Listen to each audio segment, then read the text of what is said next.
This day, Your Excellency, marks a defining moment in Wajir's journey. Your Excellency, these celebrations say that Wajir is no longer remote and peripheral. It's fully integrated into the country's shared imagination and future.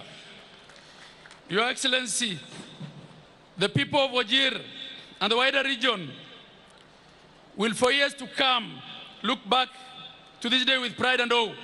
They will remember this great honor bestowed upon this county by you, Your Excellency.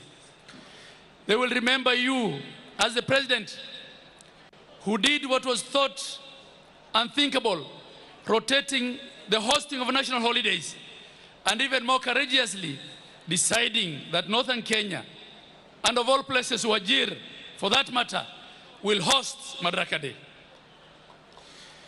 Your Excellency, for a long time the people of the northeastern Kenya have organized loudly and silently about the question of belonging and identity.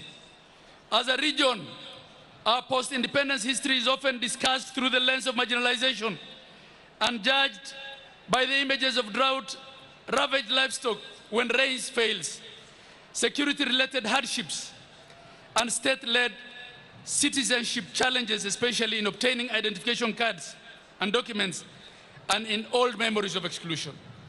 Numerous massacres were executed against the residents, the most heinous being the Wagala massacre in Wajir in 1984. Others were the Malkamari massacre in Mandera and the Garissa Town massacre in Garissa, commonly referred to as the Garissa Gubai.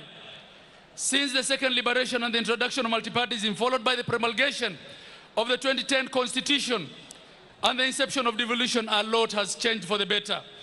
Just a case in point to illustrate this, Your Excellency, in 2013, before devolution, there was a single doctor in the then Wajir district serving 700,000 people across 56,000 square kilometers.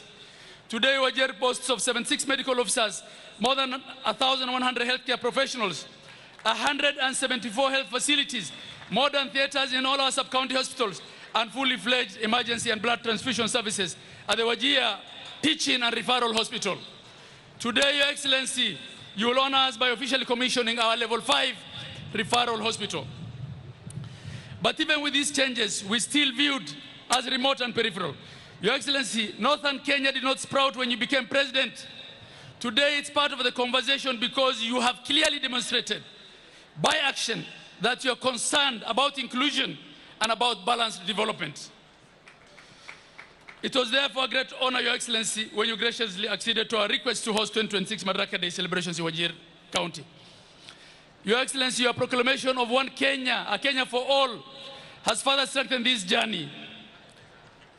Your Excellency, nowhere has the spirit of inclusion been felt more deeply than when in the recent past you came to Wajir County and you made a presidential proclamation on the registration of issuance of national identity cards and other identification documents to border counties. The lifting of discriminatory vetting in the issuance of identity cards was a profound act of political courage. By removing the painful barriers of extra vetting and systemic profiling, you did more than issue identity cards to deserving Kenyans. You restored our dignity